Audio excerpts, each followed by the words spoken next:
श्री वाहिगुरु साहिब जी। सोरठ महला पंजवा।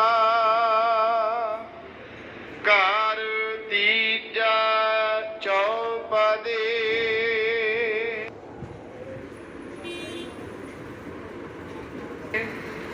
एक ओंकार सतगुर प्रसाद। मिल पंचह नहीं सहसा चुकाया। सिकदार नह पतिया। उमराव आगे चेरा। मिल राजन राम नबेरा। मिल पंचह नहीं सहसा चुकाया। सिकदार नह पतिया। उमराव आगे चेरा। मिल राजन राम नबेरा। अब ढूंढन कतहु ना जाई। गोबिंद भेटे गुर गोसाई। रहाओ आया प्रभ दरबारा। ता सगली मिटी पुकारा। लब्ध अपनी पाई। ता कत आवे कत जाई। तह साच न्याय नबेरा। ऊहा सम ठाकुर समचेरा। अंतर जामी जानै बिन बोलत आप पछानै। सर्ब थान को राजा तह अनहद शब्द अगाजा। तिस पह क्या चतुराई। मिल नानक आप गवाई। तिस पह क्या चतुराई। मिल नानक आप गवाई।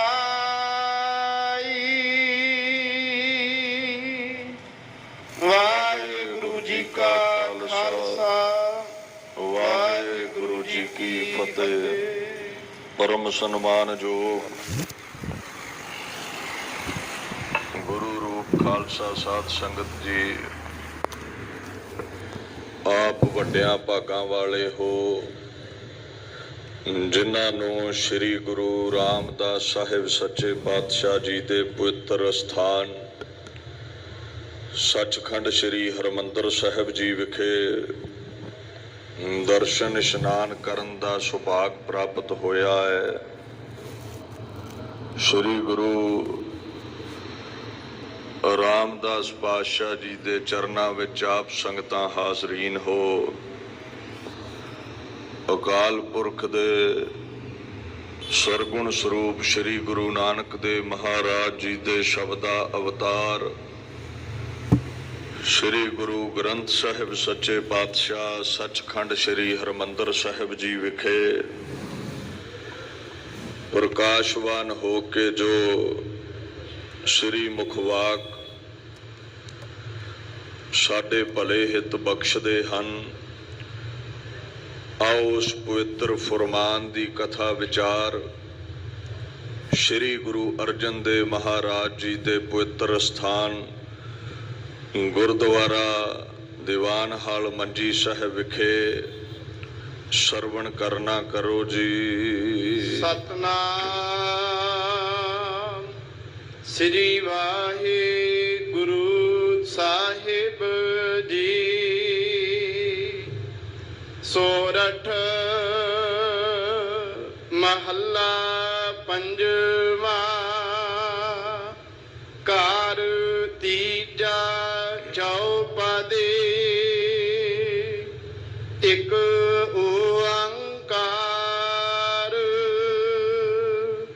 ਸਤਿਗੁਰ ਪ੍ਰਸਾਦ। ਧੰਨ ਧੰਨ ਸ੍ਰੀ ਗੁਰੂ ਅਰਜਨ ਦੇਵ ਸਾਹਿਬ ਸੱਚੇ ਪਾਤਸ਼ਾਹ ਜੀ ਦਾ ਇਹ ਪਵਿੱਤਰ ਫੁਰਮਾਨ ਹੈ।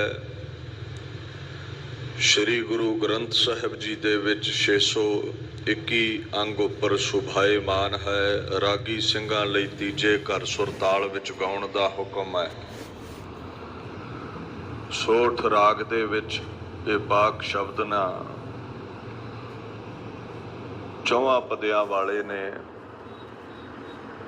ਆਪਣੇ ਇਸ਼ਟ ਦੇਵ ਅਕਾਲ ਪੁਰਖ ਦਾ ਪਹਿਲਾ ਗੁਰੂ ਅਰਜਨ ਸਾਹਿਬ ਪਾਤਸ਼ਾਹ ਮੰਗਲ ਕਰਦੇ ਨੇ। ਇੱਕ ਓੰਕਾਰ ਪਰਮਾਤਮਾ ਇੱਕ ਹੈ, ਸਭਨਾ ਦਾ ਪ੍ਰਕਾਸ਼ਕ ਹੈ। ਸਤਿਗੁਰ ਭਾਵੋ ਸਤ ਸਰੂਪ ਹੈ, ਸਦੀਵੀ ਹੈ, ਸਭਨਾ ਨੂੰ ਗਿਆਨ ਬਖਸ਼ਣ ਵਾਲਾ ਹੈ।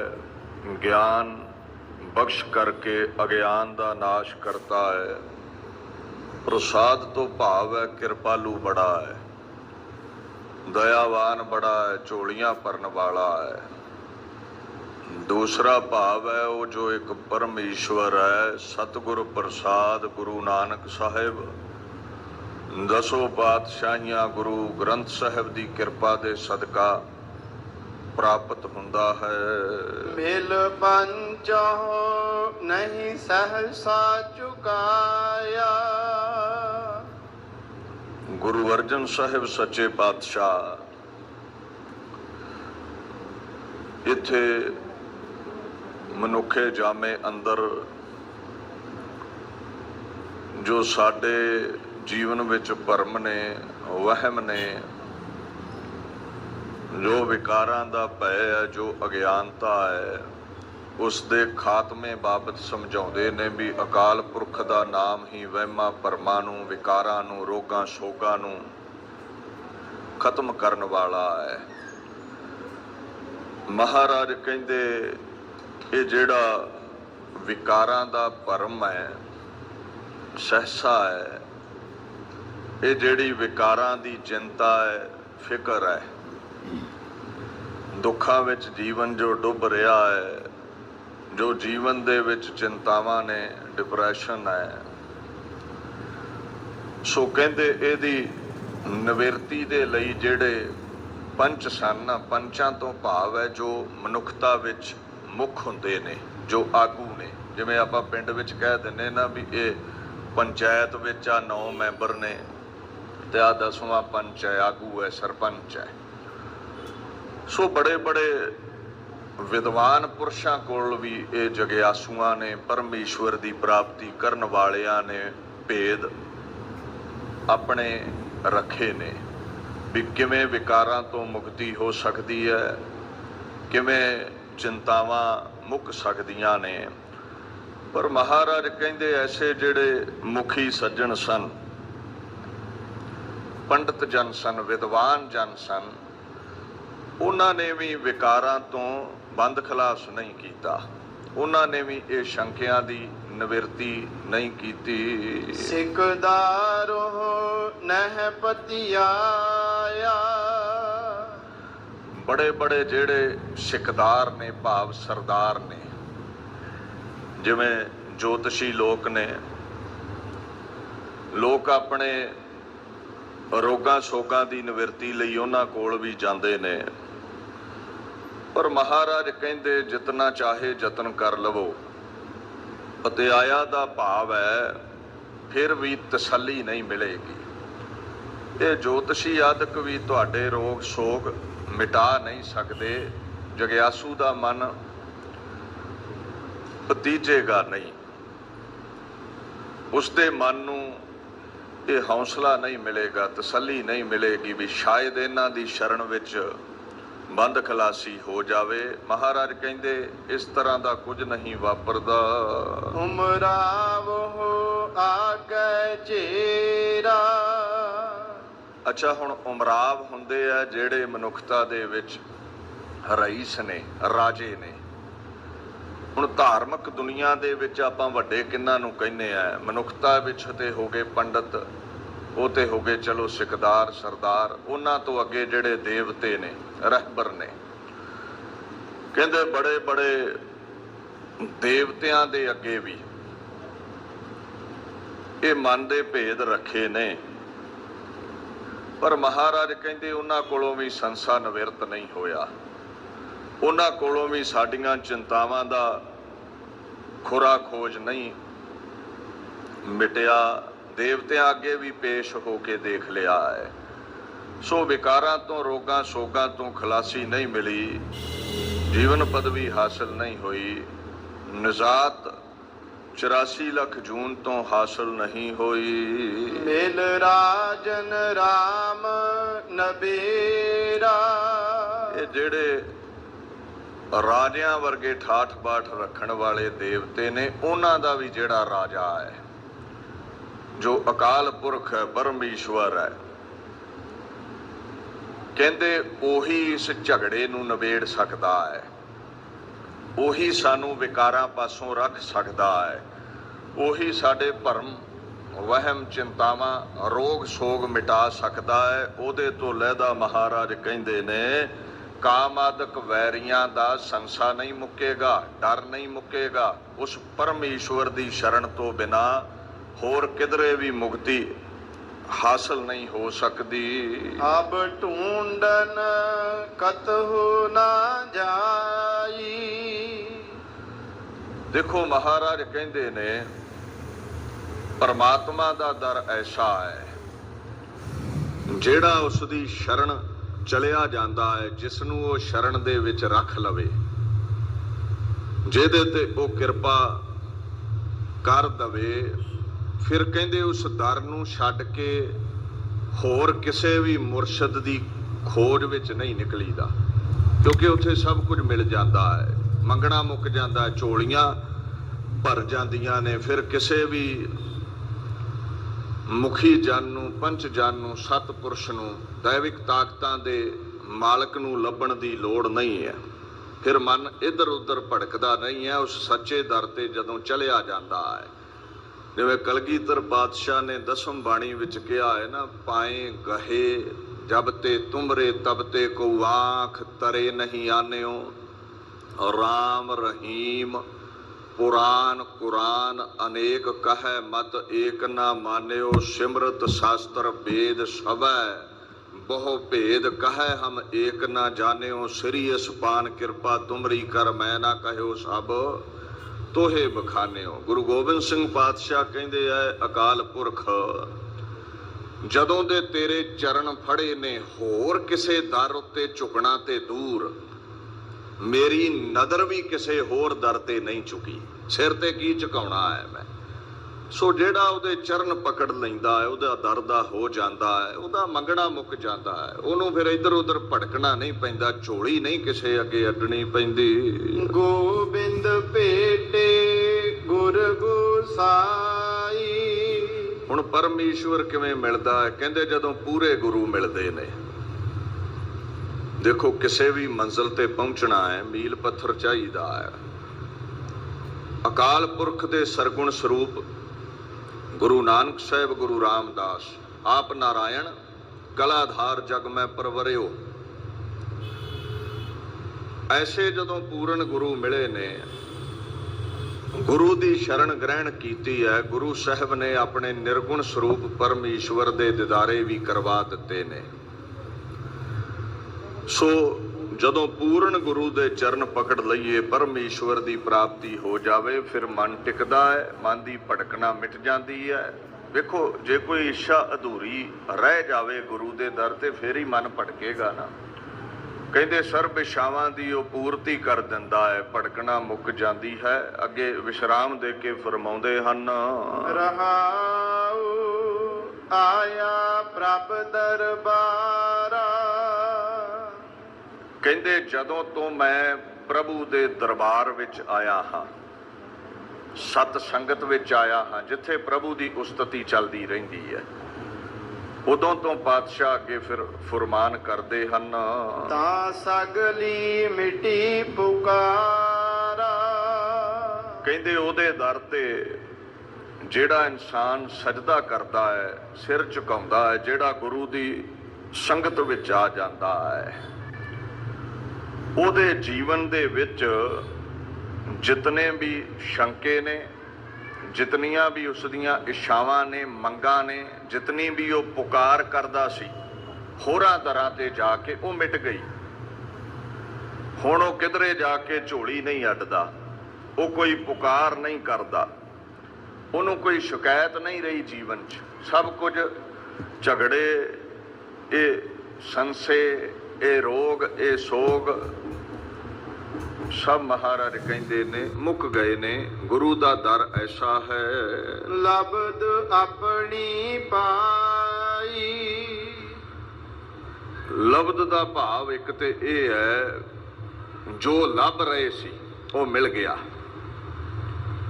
ਉਹ ਲੱਭ ਲਿਆ ਹੈ। ਲਬਦ ਦਾ ਦੂਸਰਾ ਭਾਵ ਪ੍ਰਾਲਬਦ ਵੀ ਹੈ, ਜੋ ਪਿੱਛੇ ਅਸੀਂ ਕਰਮ ਕੀਤੇ ਨੇ, ਜੋ ਅੱਜ ਕੀਤੇ ਨੇ, ਪਿਛਲੇ ਪਲਾਂ ਵਿੱਚ ਕੀਤੇ ਨੇ, ਇਦਾਂ ਹੀ ਜਨਮਾਂ ਜਨਮਾਂਤਰਾਂ ਵਿੱਚ ਜੋ ਪਿੱਛੇ ਕੀਤਾ ਹੈ। ਗੁਰੂ ਸਾਹਿਬ ਕਹਿੰਦੇ ਨੇ, ਜਦੋਂ ਜਗਿਆਸੂ ਗੁਰੂ ਦੀ ਸ਼ਰਨ ਗ੍ਰਹਿਣ ਕਰਦਾ ਹੈ, ਪਰਮੇਸ਼ਵਰ ਦੀ ਪ੍ਰਾਪਤੀ ਉਸ ਨੂੰ ਹੁੰਦੀ ਹੈ। ਇਹੀ ਮਨੁੱਖੇ ਜਾਮੇ ਦਾ ਫਲ ਹੈ, ਇਹੀ ਮਨੁੱਖੇ ਜਾਮੇ ਦੀ ਖੋਜ ਸੀ।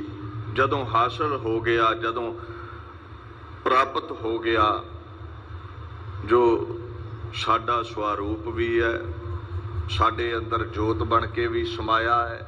ਮਹਾਰਾਜ ਕਹਿੰਦੇ ਫਿਰ ਮੰਗਣੇ ਮੁੱਕ ਗਏ ਹਨ, ਤਾਂ ਕਤ ਆਵੇ ਕਤ ਜਾਈ।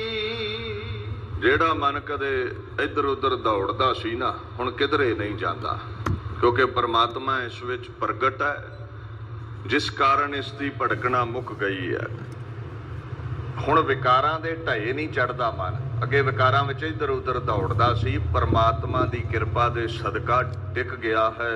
ਤਹਿ ਸਾਚ ਨਿਆਇ ਨਬੀਰਾ। ਮਹਾਰਾਜ ਕਹਿੰਦੇ ਉਹ ਇੱਕੋ ਇੱਕ ਦੁਨੀਆ ਦਾ ਐਸਾ ਦਰਬਾਰ ਹੈ, ਪਰਮਾਤਮਾ ਦੀ ਸਭਾ, ਸਤ ਸੰਗਤ, ਗੁਰੂ ਦੀ ਸਭਾ। ਕਹਿੰਦੇ ਜਿੱਥੇ ਸੱਚਾ ਨਿਆਂ ਹੁੰਦਾ ਹੈ। ਦੁਨਿਆਵੀ ਅਦਾਲਤਾਂ ਵਿੱਚ ਤੇ ਆਪਾਂ ਵੇਖਿਆ ਹੈ, ਕਤਲ ਕੋਈ ਕਰਦਾ ਹੈ, ਸਜ਼ਾ ਕਿਸੇ ਨੂੰ ਹੋ ਜਾਂਦੀ ਹੈ, ਬੜੇ ਬੜੇ ਜੱਜ ਵਕੀਲ ਵਿਕਦੇ ਨੇ। ਸੋ 90% ਦੀ ਦੁਨੀਆ ਦੀਆਂ ਅਦਾਲਤਾਂ ਵਿੱਚ ਸੱਚਾ ਨਿਆਂ ਨਹੀਂ ਹੁੰਦਾ। ਬੰਦਾ ਪੱਖਪਾਤ ਕਰ ਜਾਂਦਾ ਹੈ, ਜਾਂ ਪੈਸਾ ਵੇਖ ਕੇ ਜਾਂ ਰੁਤਬਾ ਵੇਖ ਕੇ। ਕਹਿੰਦੇ ਉਹਦੀ ਦਰਗਾਹ ਦੇ ਵਿੱਚ, ਉਹਦੇ ਦਰਬਾਰ ਦੇ ਵਿੱਚ ਸੱਚਾ ਨਿਆਂ ਹੁੰਦਾ ਹੈ। ਉਹਦੀ ਕਲਮ ਨੂੰ ਖਰੀਦਿਆ ਨਹੀਂ ਜਾ ਸਕਦਾ। ਜੋ ਮੈਂ ਕੀਆ ਸੋ ਮੈਂ ਪਾਇਆ, ਜੈਸਾ ਕਰਨਾ ਹੈ ਵੈਸਾ ਹੀ ਭਰਨਾ ਹੈ। ਉੱਥੇ ਮਹਾਰਾਜ ਕਹਿੰਦੇ ਸੱਚੋ ਸੱਚ ਨਬੇੜਾ ਹੁੰਦਾ ਹੈ। there is a true justice। ਉੱਥੇ ਕਿਧਰੇ ਵੀ ਕੁਫਰ ਦੀ ਬਾਤ ਨਹੀਂ ਚੱਲੇਗੀ, ਉੱਥੇ ਝੂਠ ਨਹੀਂ ਜਿੱਤ ਸਕਦਾ। ਊਹਾ ਸਮ ਠਾਕੁਰ ਸਮ ਚੇਰਾ। ਇੱਕ ਹੋਰ ਗੱਲ ਹੈ, ਦੁਨਿਆਵੀ ਅਦਾਲਤ ਵਿੱਚ ਵੱਡੇ ਰੁਤਬੇ ਵਾਲੇ ਅੱਗੇ ਜੱਜ ਵੀ ਝੁਕ ਜਾਂਦੇ ਨੇ, ਲੋਕ ਝੁਕ ਜਾਂਦੇ ਨੇ। ਕਹਿੰਦੇ ਉਹਦੇ ਦਰਬਾਰ ਅੰਦਰ, ਉਹਦੀ ਦਰਗਾਹ ਅੰਦਰ, ਜਿੱਦਾਂ ਦਾ ਰਾਜਾ ਹੈ ਉਦਾਂ ਦੀ ਪ੍ਰਜਾ ਹੈ, ਜਿੱਦਾਂ ਦਾ ਠਾਕੁਰ ਹੈ ਉਦਾਂ ਦਾ ਹੀ ਚੇਲਾ ਹੈ। ਭਾਵ ਉੱਥੇ ਸਭ ਇੱਕ ਜੈਸੇ ਹੀ ਨੇ। ਕਰਮਾਂ ਦਾ ਉੱਥੇ ਹਿਸਾਬ ਹੋਣਾ। ਇਹ ਨਹੀਂ ਵੀ ਤਕੜੇ ਬੰਦੇ ਦੇ ਦਬਕੇ ਨੂੰ ਸੁਣ ਕੇ ਰੱਬ ਡਰ ਜਾਵੇਗਾ। ਤੇ ਗਰੀਬ ਦੇ ਤਰਲੇ ਨੂੰ ਸੁਣ ਕਰਕੇ ਪਰਮੇਸ਼ਵਰ ਪਸੀਜ ਜਾਵੇਗਾ। ਇਦਾਂ ਕੁਝ ਨਹੀਂ ਹੁੰਦਾ, ਨਾ ਤਕੜੇ ਦਾ ਉੱਥੇ ਜ਼ੋਰ ਚੱਲਦਾ ਹੈ ਤੇ ਨਾ ਗਰੀਬ ਦਾ ਤਰਲਾ। ਉਹਦੀ ਦਰਗਾਹ ਦੇ ਵਿੱਚ ਸਾਰੇ ਹੀ ਇੱਕ ਸਮਾਨ ਨੇ। ਜੋ ਅਸੀਂ ਬੀਜਿਆ ਹੈ ਉਹਦਾ ਫਲ ਸਾਨੂੰ ਭੁਗਤਣਾ ਹੀ ਪੈਂਦਾ ਹੈ। ਉੱਥੇ ਚੰਗਾ ਬੀਜਿਆ ਹੋਵੇਗਾ ਫਲ ਚੰਗਾ ਹਾਸਲ ਹੋਵੇਗਾ, ਮੰਦਾ ਬੀਜਿਆ ਹੋਵੇਗਾ ਤੇ ਉੱਥੇ ਸਜ਼ਾ ਮਿਲੇਗੀ। ਸੋ ਮਹਾਰਾਜ ਕਹਿੰਦੇ ਨੇ ਉੱਥੇ ਸਭ ਨੂੰ ਇੱਕ ਜੈਸਾ ਸਮਝਿਆ ਜਾਂਦਾ ਹੈ। ਅੰਤਰਜਾਮੀ ਜਾਣੈ। ਇੱਕ ਹੋਰ ਗੱਲ ਹੈ, ਜੇ ਅਸੀਂ ਝੂਠ ਮਾਰ ਵੀ ਲਈਏ ਉਹਦੇ ਸਾਹਮਣੇ ਵੀ ਮਹਾਰਾਜ ਮੈਂ ਤੇ ਇਹ ਕਰਮ ਕੀਤਾ ਹੀ ਨਹੀਂ ਹੈ, ਆਦਤ ਹੈ ਨਾ ਸਾਡੀ, ਭੋਲੇ ਹੋ ਕੇ ਜੋ ਕਰਦੇ ਲੋਕਾਂ ਤੋਂ, ਲੋਕ ਨਹੀਂ ਜਾਣ ਪਾਉਂਦੇ। ਪਰ ਪਰਮਾਤਮਾ ਕਹਿੰਦੇ ਅੰਦਰ ਦੀ ਜਾਣਨ ਵਾਲਾ ਹੈ। ਉਹਦਾ ਕਾਰਨ ਹੈ ਕਿਉਂਕਿ ਸਾਡੇ ਅੰਦਰ ਉਹਦੀ ਹੀ ਜੋਤ ਹੈ, ਉਹ ਹਰ ਜ਼ਰੇ ਵਿੱਚ ਮੌਜੂਦ ਹੈ। ਸੋ ਉਹ ਸਾਡੇ ਅੰਦਰ ਦੀ ਜਾਣਨ ਵਾਲਾ ਹੈ। ਤੁਸੀਂ ਭਾਵੇਂ ਆਪਣੇ ਕੁਫਰ ਨੂੰ ਸੱਚ ਦਾ ਚੋਲਾ ਪਹਿਨਾ ਦਿਓ ਉਹਦੀ ਦਰਗਾਹ ਦੇ ਵਿੱਚ, ਉੱਥੇ ਸਭ ਪਾਜ ਉਧੜ ਜਾਂਦੇ ਨੇ। ਉਹ ਜਾਣਦਾ ਹੈ ਤੇਰੇ ਅੰਦਰ ਕੀ ਹੈ। ਸੋ ਮਹਾਰਾਜ ਕਹਿੰਦੇ ਉਹ ਦਿਲ ਦੀ ਜਾਣਨ ਵਾਲਾ ਹੈ। ਕੋਈ ਵੀ ਭੇਦ ਗੁੱਝਾ ਨਹੀਂ ਰਹਿ ਸਕਦਾ ਉਹਦੇ ਦਰਬਾਰ ਵਿੱਚ। ਸੋ ਅੱਗੇ ਹੁਕਮ ਕਰਦੇ ਹਨ, ਬਿਨ ਬੋਲਤ ਆਪ ਪਛਾਨੈ। ਅੱਛਾ, ਨਾ ਵੀ ਤੁਸੀਂ ਬੋਲੋ ਨਾ, ਮੌਨ ਵੀ ਧਾਰ ਲਵੋ। ਮਹਾਰਾਜ ਕਹਿੰਦੇ ਫਿਰ ਵੀ ਉਹ ਤੁਹਾਡੇ ਅੰਦਰ ਕੈਸੇ ਫੁਰਨੇ ਨੇ, ਕੀ ਚੱਲ ਰਿਹਾ ਹੈ, ਤੁਸੀਂ ਕੈਸੇ ਕਰਮ ਕੀਤੇ ਨੇ, ਸਭ ਜਾਣਦਾ ਹੈ। ਬਿਨ ਬੋਲਿਆ ਸਭ ਕੁਛ ਜਾਣਦਾ। ਉਹਦੇ ਪਾਸ ਐਸੀ ਅਜ਼ਮਤ ਹੈ, ਐਸੀ ਉਹਦੇ ਵਿੱਚ ਤਾਕਤ ਹੈ। ਸਰਬ ਥਾਨ ਕੋ ਰਾਜਾ। ਬੜੇ ਰਾਜੇ ਨੇ ਦੁਨੀਆ ਦੇ, ਪਰ ਇੱਕ ਹੱਦਬੰਦੀ ਹੈ। ਇੱਕ ਭਾਰਤ ਦਾ ਰਾਜਾ ਪ੍ਰਾਈਮ ਮਿਨਿਸਟਰ, ਉਹਦੀ ਇੱਕ ਹੱਦ ਹੈ। ਅਮਰੀਕਾ ਦੇ ਰਾਜੇ ਦੀ, ਕੈਨੇਡਾ ਦੇ ਰਾਜੇ ਦੀ ਇੱਕ ਹੱਦ ਹੈ। ਪਰ ਜਿਹੜਾ ਪਰਮ ਈਸ਼ਵਰ ਹੈ, ਸਰਬ ਥਾਨ ਕੋ ਰਾਜਾ, ਸਾਰੇ ਸਥਾਨ ਹੀ ਉਹਦੇ ਨੇ, ਖੰਡ ਬ੍ਰਹਿਮੰਡ ਉਹਦੇ ਨੇ। ਕੋਈ ਹੱਦਬੰਦੀ ਨਹੀਂ ਹੈ, ਕੋਈ ਗੱਤ ਉਹਦੀ ਤਾਕਤ ਦੀ ਜਾਣ ਨਹੀਂ ਸਕਦਾ। ਮਹਾਰਾਜ ਕਹਿੰਦੇ ਕੋਈ ਉਹਦੀ ਅਬਦ ਨੂੰ ਸਮਝ ਨਹੀਂ ਸਕਦਾ।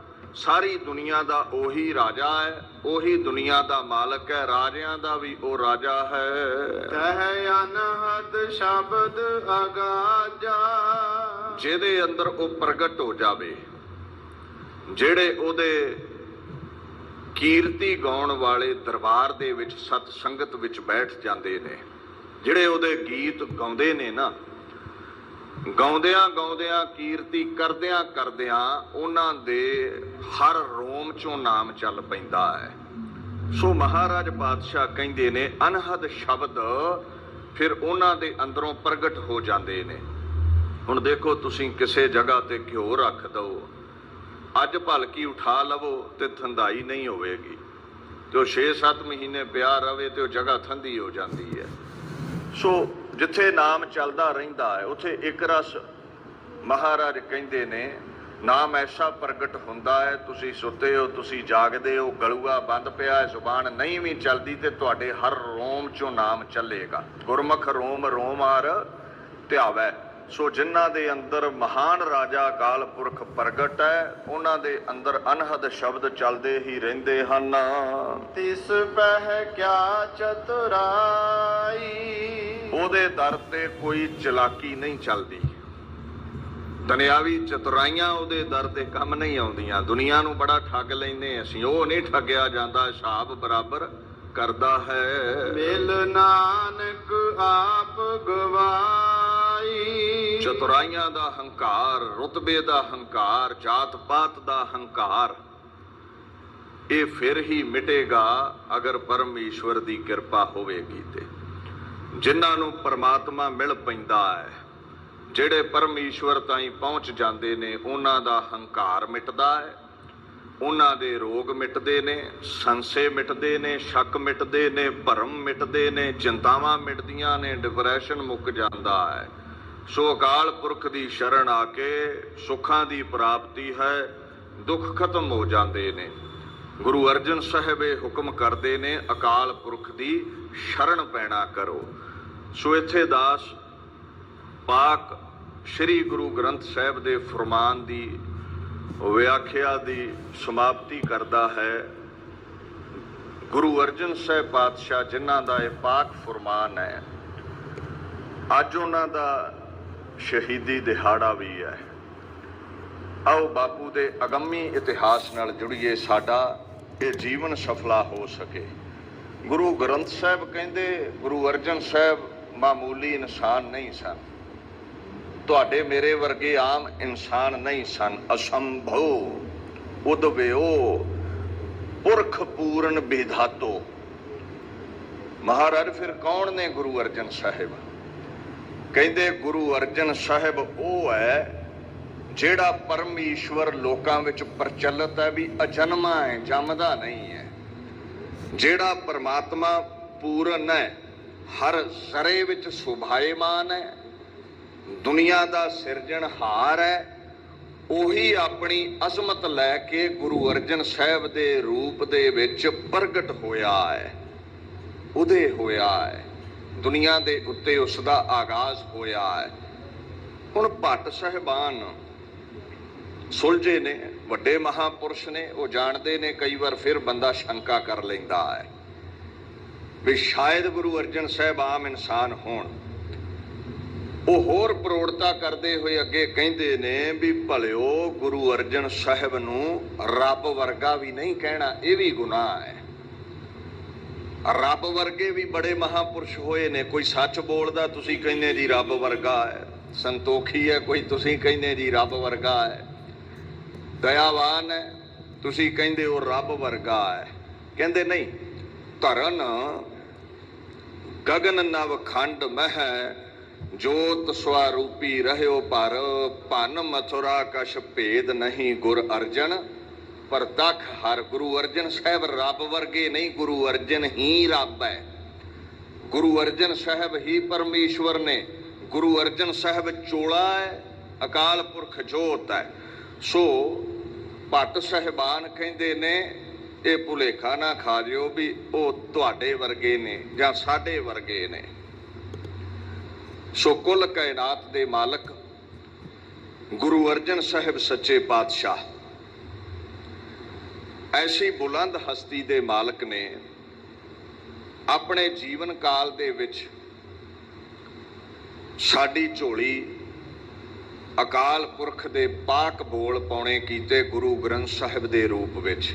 ਇੱਥੇ ਰਾਮਸਰ 1661 ਬਿਕਰਮੀ ਸੰਮਤ ਜੀ ਮਹਾਰਾਜ ਨੇ ਇਹ ਬਾਣੀ ਭਾਈ ਗੁਰਦਾਸ ਜੀ ਕੋਲੋਂ ਲਿਖਵਾਈ।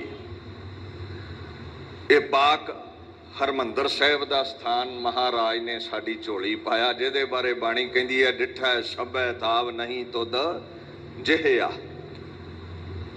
ਇਹ ਤਰਨ ਤਾਰਨ ਸਾਹਿਬ ਦਾ ਪਾਕ ਦਰਬਾਰ ਸਾਡੀ ਝੋਲੀ ਪਾਇਆ।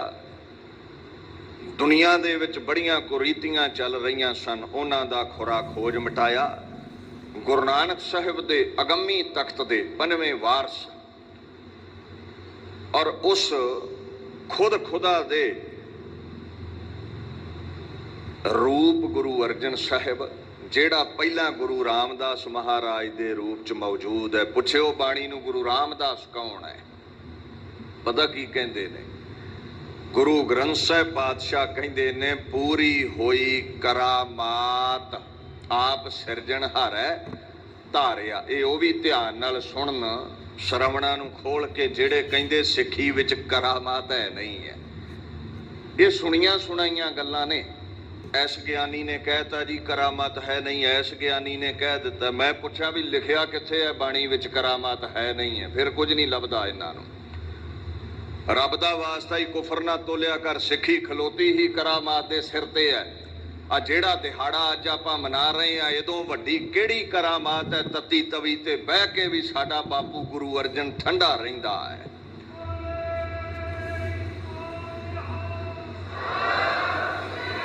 ਤੇ ਜੇ ਕਰਾਮਾਤ ਨਹੀਂ ਚੰਗੀ ਲੱਗਦੀ ਤੇ ਪੰਕਤੀਆਂ ਕੱਢ ਦਿਓ ਬਾਣੀ ਚ। ਪੂਰੀ ਹੋਈ ਕਰਾਮਾਤ ਆਪ ਸਿਰਜਣਹਾਰ ਹੈ ਧਾਰਿਆ ਧਨ ਧਨ ਰਾਮਦਾਸ ਗੁਰ ਜਿਨ ਸਿਰਿਆ ਤਨੈ ਸਵਾਰਿਆ। ਕਹਿੰਦੇ ਅਕਾਲ ਪੁਰਖ ਨੇ ਇੱਕ ਮੁਜਸਮਾ ਤਿਆਰ ਕੀਤਾ ਔਰ ਉਸ ਮੁਜਸਮੇ ਨੂੰ ਪਾਕ ਸਰੀਰ ਨੂੰ ਆਪ ਧਾਰਿਆ। ਆਮ ਸਰੀਰਾਂ ਵਰਗਾ ਸਰੀਰ ਨਹੀਂ ਸੀ ਇਹ। ਉਹ ਸਰੀਰ ਸੀ ਜਿਹਦੇ ਵਿੱਚ ਪਰਮੇਸ਼ਵਰ ਪੂਰੀ ਕਰਾਮਾਤ ਲੈ ਕੇ ਬੈਠੇ ਹੋਏ ਸਨ। ਐਸੇ ਗੁਰੂ ਰਾਮਦਾਸ ਦੀ ਝੋਲੀ ਵਿੱਚ ਗੋਦ ਵਿੱਚ ਖੇਡਣ ਵਾਲਾ ਸਾਡਾ ਬਾਪੂ ਗੁਰੂ ਅਰਜਨ ਸਾਹਿਬ ਸੱਚਾ ਪਾਤਸ਼ਾਹ ਜੀਵਨ ਕਾਲ ਸਮੁੱਚੀ ਕਾਇਨਾਤ ਨੂੰ ਬੜੀਆਂ ਦਾਤਾਂ ਉਸਨੇ ਵੰਡੀਆਂ ਨੇ।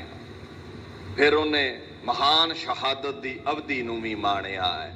ਸ਼ਹੀਦੀ ਨੂੰ ਗੁਰੂ ਪਾਤਸ਼ਾਹ ਨੇ ਹੋਰ ਚਾਰ ਚੰਨ ਲਾਏ ਨੇ। ਇਸ ਸ਼ਹੀਦ ਲਫ਼ਜ਼ ਦਾ ਵਜੂਦ ਜੋ ਕੁਰਾਨ ਤੋਂ ਹਦੀਸ ਤੋਂ ਪ੍ਰਗਟ ਹੈ। ਮਹਾਰਾਜ ਪਾਤਸ਼ਾਹ ਸ਼ਹਾਦਤ ਦੀ ਅਵਧੀ ਮਾਣਦੇ ਨੇ। ਇਹ ਜਿਹੜਾ ਸ਼ਹੀਦ ਲਫ਼ਜ਼ ਹੈ ਇਹਦੇ ਵੱਲ ਧਿਆਨ ਦਿਓ। ਗੁਰੂ ਗ੍ਰੰਥ ਸਾਹਿਬ ਦੇ ਵਿੱਚ 2 ਵਾਰ ਆਇਆ ਹੈ। ਗੁਰੂ ਨਾਨਕ ਸਾਹਿਬ ਪਾਤਸ਼ਾਹ ਕਹਿੰਦੇ ਨੇ ਪੀਰ ਪੈਗੰਬਰ ਸਾਲਕ ਸਾਧਕ ਸੁਹਦੇ ਔਰ ਸ਼ਹੀਦ। ਇੱਥੇ ਸ਼ਹੀਦ ਲਫ਼ਜ਼ ਆਇਆ ਹੈ। ਇੱਕ ਜਗ੍ਹਾ ਬਾਬਾ ਰਵਿਦਾਸ ਜੀ ਮਹਾਰਾਜ ਦੇ ਬੋਲ ਨੇ ਈਦ। ਉੱਥੇ ਉਹ ਮਹਾਂਪੁਰਸ਼ ਕਹਿੰਦੇ ਨੇ ਜਾ ਕੇ ਈਦ ਬਕਰੀਦ ਕੁਲ ਗੌਰੇ ਬਦ ਕਰ ਹੈ ਮਾਨੀਏ ਹੈ ਸ਼ੇਖ ਸ਼ਹੀਦ ਪੀਰਾ। ਸੋ ਇਹ 2 ਵਾਰ ਬਾਣੀ ਦੇ ਵਿੱਚ ਲਫ਼ਜ਼ ਆਇਆ ਹੈ। ਤੇ ਭਾਈ ਗੁਰਦਾਸ ਜੀ ਨੇ ਵੀ ਇਹਦਾ ਜ਼ਿਕਰ ਕੀਤਾ ਹੈ। ਮੁਰਦਾ ਹੋਏ ਮਰੀਦ ਨਾ ਗੱਲੀ ਹੋਵਣਾ ਸਾਬਰ ਸਿਦਕ ਸ਼ਹੀਦ ਭਰਮ ਭਉ ਖੋਵਣਾ। ਅੱਛਾ, ਇਹ ਲਫ਼ਜ਼ ਨਾ ਹਿੰਦੀ ਦਾ ਹੈ ਨਾ ਗੁਰਮੁਖੀ ਦਾ ਹੈ। ਭਾਰਤ ਵਰਸ਼ ਦੇ ਅੰਦਰ ਕਿਸੇ ਵੀ ਲੈਂਗੁਏਜ ਵਿੱਚ ਇਹ ਲਫ਼ਜ਼ ਪ੍ਰਗਟ ਨਹੀਂ ਹੋਇਆ। ਕੁਰਾਨ ਵਿੱਚ ਆਵੇਗਾ ਜਾਂ ਹਦੀਸਾਂ ਦੇ ਵਿੱਚ ਆਉਂਦਾ ਹੈ ਸ਼ਹੀਦ ਲਫ਼ਜ਼। ਹਦੀਸ ਅਰਬੀ ਦਾ ਲਫ਼ਜ਼ ਹੈ, ਭਾਵ ਹੁੰਦਾ ਹੈ ਗੱਲਬਾਤ। ਖਾਸ ਕਰਕੇ ਹਦੀਸ ਲਫ਼ਜ਼ ਵਰਤਿਆ ਜਾਂਦਾ ਹੈ ਪੈਗੰਬਰ ਸਾਹਿਬ ਨਾਲ ਸੰਬੰਧ ਰੱਖਣ ਵਾਲੀ ਬਾਤ। ਹਦੀਸ ਦਾ ਭਾਵ ਹੈ ਮੁਹੰਮਦ ਸਾਹਿਬ ਦੇ ਕਥਨ ਬਾਤਾਂ ਜਿਨ੍ਹਾਂ ਦੇ ਅਨੁਸਾਰ ਸਾਡੇ ਮੁਸਲਮਾਨ ਵੀਰ ਜੀਵਨ ਬਤੀਤ ਕਰਦੇ ਨੇ। ਧਰਮ ਵਿਵਸਥਾ ਦੇ ਬਚਨ। ਬਾਣੀ ਵਿੱਚ ਵੀ ਇਹ ਹਦੀਸ ਲਫ਼ਜ਼ ਆਉਂਦਾ ਹੈ ਨਾ ਪਾਕ ਪਾਕ ਕਰ ਹਦੂਰ ਹਦੀਸਾ ਸਾਬਤ ਸੂਰਤ ਦਸਤਾਰ ਸਿਰਾ। ਇਉਂ ਸਮਝ ਲਓ ਹਦੀਸ ਦਾ ਮਤਲਬ ਹੈ ਜਿਵੇਂ ਸਾਡੇ ਸਿੱਖਾਂ ਅੰਦਰ ਰਹਿਤਨਾਮੇ ਨੇ ਨਾ, ਇਸਲਾਮ ਜਗਤ ਦੀ ਰਹਿਤ ਨੂੰ ਹਦੀਸ ਕਹਿੰਦੇ ਨੇ। ਹੁਣ ਸਾਡੇ ਕੋਲ ਧਾਰਮਿਕ ਪਾਕ ਗ੍ਰੰਥ ਗੁਰੂ ਗ੍ਰੰਥ ਸਾਹਿਬ ਪਾਤਸ਼ਾਹ ਨੇ, ਦਸਮ ਗ੍ਰੰਥ ਸਾਹਿਬ ਨੇ, ਸਰਬਲੋ ਦੀ ਬਾਣੀ ਹੈ, ਭਾਈ ਗੁਰਦਾਸ ਭਾਈ ਨੰਦ ਲਾਲ ਦੀ ਬਾਣੀ ਹੈ। ਤੇ ਸਾਡਾ ਜੀਵਨ ਜਿਹੜਾ ਹੈ ਉਹ ਰਹਿਤਨਾਮਿਆਂ ਦੇ ਅਕੋਰਡਿੰਗ ਚਾਹੀਦਾ ਹੈ। ਉਹ ਵੱਖ ਪੁਸਤਕਾਂ ਨੇ। ਇਦਾਂ ਹੀ ਹਿੰਦੂ ਵੀਰਾਂ 'ਚ ਧਾਰਮਿਕ ਗ੍ਰੰਥ ਵੇਦ ਨੇ, ਗੀਤਾ ਹੈ। ਸ਼ਾਸਤਰਾਂ ਅਨੁਸਾਰ ਉਹ ਜੀਵਨ ਬਤੀਤ ਕਰਦੇ ਨੇ, ਉਹ ਵੱਖਰੇ ਗ੍ਰੰਥ ਨੇ। ਇਦਾਂ ਹੀ ਇਸਲਾਮ ਜਗਤ ਵਿੱਚ ਪਾਕ ਗ੍ਰੰਥ ਕੁਰਾਨ ਹੈ ਤੇ ਜੀਵਨ ਬਤੀਤ ਉਹ ਹਦੀਸਾਂ ਦੇ ਅਕੋਰਡਿੰਗ ਕਰਦੇ ਨੇ। ਸੋ ਸ਼ਹੀਦ ਲਫ਼ਜ਼ ਇਸਲਾਮ ਜਗਤ ਦਾ ਹੈ। ਜਦੋਂ ਮਹਿਮੂਦ ਗਜ਼ਨਵੀ 1001 ਵਿੱਚ ਭਾਰਤ ਆਉਂਦਾ ਹੈ, ਨਾਲ ਹੀ ਕੁਰਾਨ ਆ ਜਾਂਦੀ ਹੈ, ਨਾਲ ਹੀ ਇਹ ਲਫ਼ਜ਼ ਆ ਜਾਂਦਾ ਹੈ। ਉਹਦੇ ਬਾਅਦ ਇਹ ਲਫ਼ਜ਼ ਗੁਰੂ ਗ੍ਰੰਥ ਸਾਹਿਬ ਪਾਤਸ਼ਾਹ ਪਾਕ ਬਾਣੀ ਵਿੱਚ ਆਉਂਦਾ ਹੈ। ਫਿਰ ਉਹਦੇ ਬਾਅਦ ਭਾਈ ਗੁਰਦਾਸ ਜੀ ਦੀ ਬਾਣੀ ਵਿੱਚ ਆਉਂਦਾ ਹੈ। ਇਸ ਤਰ੍ਹਾਂ ਅਗਾਂਹ ਚਲੋ ਹੋਰਾਂ ਪੁਸਤਕਾਂ ਵਿੱਚ ਵੀ ਆ ਗਿਆ ਹੋਵੇਗਾ, ਪਹਿਲਾਂ ਕਿਧਰੇ ਨਹੀਂ ਸੀ। ਸ਼ਹੀਦ ਦਾ ਮਤਲਬ ਹੈ ਗਵਾਹ, ਸੱਚੀ ਗਵਾਹੀ ਦੇਣ ਵਾਲਾ, ਸ਼ਹਾਦਤ ਦੇਣ ਵਾਲਾ। ਧਰਮ ਯੁੱਧ ਵਿੱਚ ਜਿਸ ਨੇ ਜੀਵਨ ਦਾਅ ਤੇ ਲਾਇਆ ਹੈ, ਜੋ ਦੀਨ ਦੀ ਖਾਤਰ ਸਿਰ ਦਿੰਦਾ ਹੈ, ਜੋ ਖੁਦਾ ਦੇ ਦਰਬਾਰ ਵਿੱਚ ਸੱਚ ਬੋਲਦਾ ਹੈ, ਸੋ ਬੇਅੰਤ ਅਰਥ ਨੇ ਸ਼ਹੀਦ ਦੇ। ਸ਼ਹੀਦ ਹੈ ਗਵਾਹੀ ਦੇਣ ਵਾਲਾ ਤੇ ਸ਼ਹਾਦਤ ਹੈ ਗਵਾਹੀ ਦੇਣੀ, ਦੀਨ ਦੀ ਖਾਤਰ ਸਿਰ ਦੇਣਾ। ਸੋ ਇਸਲਾਮ ਧਰਮ ਤੋਂ ਇਸ ਲਫ਼ਜ਼ ਦੀ ਸ਼ੁਰੂਆਤ ਹੋਈ। ਇਸ ਲਫ਼ਜ਼ ਦੀ ਵਡਿਆਈ ਅਗਰ ਧਿਆਨ ਨਾਲ ਵੇਖੀਏ ਓਨੀ ਇਸਲਾਮ ਜਗਤ ਕਰਕੇ ਨਹੀਂ ਵਧੀ ਜਿੰਨੀ ਸਿੱਖ ਜਗਤ ਕਰਕੇ ਵਧੀ ਹੈ। 10 ਲੱਖ ਦੇ ਇਰਦ ਗਿਰਦ ਕੁਰਬਾਨੀਆਂ ਨੇ ਸਿੱਖ ਜਗਤ ਦੇ ਅੰਦਰ, ਇਨਸਾਨੀਅਤ ਦੀ ਖਾਤਰ, ਦੇਸ਼ ਦੀ ਖਾਤਰ, ਦੀਨ ਦੀ ਖਾਤਰ, ਲੋਕਾਈ ਦੀ ਖਾਤਰ। ਇਉਂ ਪਿਆ ਜਾਪਦਾ ਹੈ ਵੀ ਸ਼ਹੀਦ ਲਫ਼ਜ਼ ਸਾਡਾ ਹੀ ਹੈ, ਹੋਰ ਕਿਸੇ ਕੌਮ ਲਈ ਇਹ ਬਣਿਆ ਹੀ ਨਹੀਂ ਹੈ। ਸ਼ਹੀਦੀ ਦੇ ਕਾਰਨ ਕੀ ਨੇ ਗੁਰੂ ਅਰਜਨ ਸਾਹਿਬ ਸੱਚੇ ਪਾਤਸ਼ਾਹ ਜੀ ਦੀ? ਮੈਂ ਮੁੱਖ ਕਾਰਨ ਤੋਂ ਸ਼ੁਰੂ ਕਰਦਾ ਹਾਂ। ਆਟੋਬਾਇਓਗ੍ਰਾਫੀ ਹੈ ਜਹਾਂਗੀਰ ਦੀ, ਤੁਜ਼ਕੇ ਜਹਾਂਗੀਰੀ। ਤੁਸਕੇ ਜਹਾਂਗੀਰੀ ਦੇ ਵਿੱਚ ਜਹਾਂਗੀਰ ਇਹ ਗੱਲ ਆਪ ਲਿਖਦਾ ਹੈ। ਜਦੋਂ ਤੁਸੀਂ ਸਿੱਖ ਜਗਤ ਦੇ ਧਾਰਮਿਕ ਗ੍ਰੰਥ ਪੜ੍ਹਦੇ ਹੋ ਨਾ, ਪੰਥ ਪ੍ਰਕਾਸ਼ ਆਦਿਕ, ਉਹਨਾਂ ਵਿੱਚ ਵੀ ਇਹ ਤੁਸਕੇ ਜਹਾਂਗੀਰੀ ਬਾਬਤ ਲਿਖਿਆ ਵੀ ਇਦਾਂ ਦਾ ਬੜਾ ਕੁਝ ਜਹਾਂਗੀਰ ਨੇ ਉੱਥੇ ਕਿਹਾ ਹੈ। ਕਹਿੰਦਾ ਜਿਹੜਾ ਗੋਇੰਦਵਾਲ ਹੈ ਨਾ, ਦਰਿਆਏ ਬਿਆਸ ਦੇ ਕੰਢੇ ਉੱਤੇ,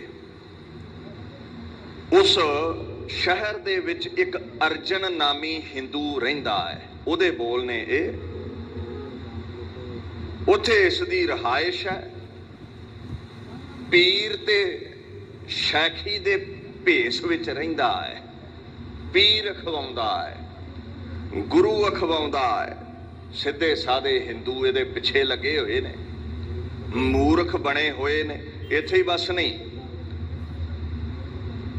ਕੁਝ ਜਿਹੜੇ ਮੁਸਲਮਾਨ ਨੇ ਬੇਅਕਲ, ਉਹ ਵੀ ਇਹਦੇ ਚੇਲੇ ਬਣੇ ਹੋਏ ਨੇ। ਇਹਨੂੰ ਲੋਕ ਗੁਰੂ ਕਹਿੰਦੇ ਨੇ। ਉਹ ਅੱਗੇ ਲਿਖਦਾ ਹੈ, ਸਭਨਾ ਪਾਸਿਆਂ ਤੋਂ ਝੂਠ ਦੇ ਪੁਜਾਰੀਆਂ ਦੇ ਟੋਲੇ ਆਉਂਦੇ ਨੇ ਇਹਦੇ ਕੋਲ ਇਕੱਠੇ ਹੋ ਕੇ। ਰੌਣਕ ਲੱਗੀ ਰਹਿੰਦੀ ਹੈ ਉਹਦੇ ਦਰ ਉੱਤੇ, ਉਹਦੇ ਤੇ ਭਰੋਸਾ ਪੂਰਾ ਰੱਖਦੇ ਨੇ ਇਹ ਲੋਕ। ਕਹਿੰਦਾ 3-4 ਪੁਸ਼ਤਾਂ ਤੋਂ ਉਸ ਦੀ ਜਿਹੜੀ ਦੁਕਾਨ ਸੀ ਨਾ, ਬੜੀ ਗਰਮ ਚੱਲ ਰਹੀ ਸੀ। ਭਾਵ ਪਿਛਲਿਆਂ ਗੁਰੂਆਂ ਦੀ ਗੱਲ ਕਰਦਾ ਹੈ। ਸੋ ਕਹਿੰਦਾ ਇਹ ਜਿਹੜੀ ਦੁਕਾਨ ਸੀ ਨਾ, ਇਹਨੂੰ ਦੂਰ ਕਰਨ ਲਈ, ਦੀਨੇ ਇਸਲਾਮ ਦੀ ਜਮਾਤ ਵਿੱਚ ਲਿਆਉਣ ਦੇ ਲਈ ਮੈਂ ਬੜੇ ਚਿਰ ਤੋਂ ਹੀ ਸੋਚ ਰਿਹਾ ਸੀ। ਸੋ ਪਹਿਲਾ ਕਾਰਨ ਤੇ ਇਹ ਹੈ ਵੀ ਗੁਰੂ ਅਰਜਨ ਸਾਹਿਬ ਸੱਚੇ ਪਾਤਸ਼ਾਹ ਦੀ ਐਸੀ ਕਿਰਪਾ ਹੋਈ, ਭਾਰਤ ਵਰਸ਼ ਵਿੱਚ ਸਿੱਖ ਜਗਤ ਦਾ ਜਿਹੜਾ ਬਗੀਚਾ ਹੈ ਉਹ ਬੜਾ ਪ੍ਰਫੁੱਲਤ ਹੋਇਆ। ਬੜੇ ਬੜੇ ਮੁਸਲਮਾਨ ਵੀਰ ਸਿੱਖ ਬਣਨ ਲੱਗੇ, ਹਿੰਦੂ ਸਿੱਖ ਬਣਨ ਲੱਗੇ।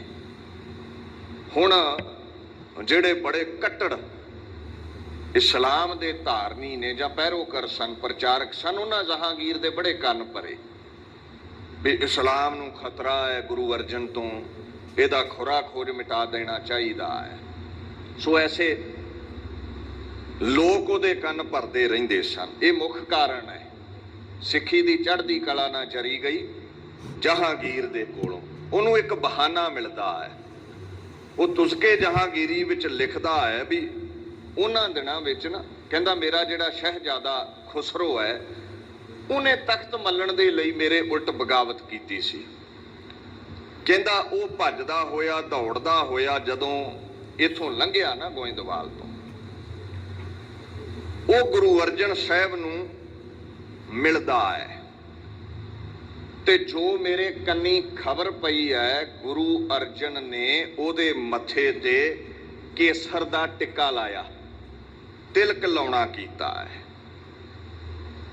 ਅਸ਼ੀਰਵਾਦ ਦਿੱਤਾ ਹੈ। ਜਦੋਂ ਇਹ ਖਬਰ ਕਹਿੰਦਾ ਮੇਰੇ ਕੰਨਾਂ ਵਿੱਚ ਪਈ ਨਾ, ਤੇ ਕਹਿੰਦਾ ਮੈਂ ਫਿਰ ਇੱਕ ਹੁਕਮ ਲਾਗੂ ਕੀਤਾ ਹੈ ਮੁਰਤਜ਼ਾ ਖਾਨ ਨੂੰ। ਇਹ ਕਹਿੰਦਾ ਮੈਂ ਜ਼ਿੰਮੇਵਾਰੀ ਦਿੱਤੀ ਗੁਰੂ ਅਰਜਨ ਨੂੰ, ਗ੍ਰਿਫਤ ਵਿੱਚ ਲੈ ਕੇ ਮੁਰਤਜ਼ਾ ਖਾਨ ਦੇ ਹਵਾਲੇ ਕੀਤਾ।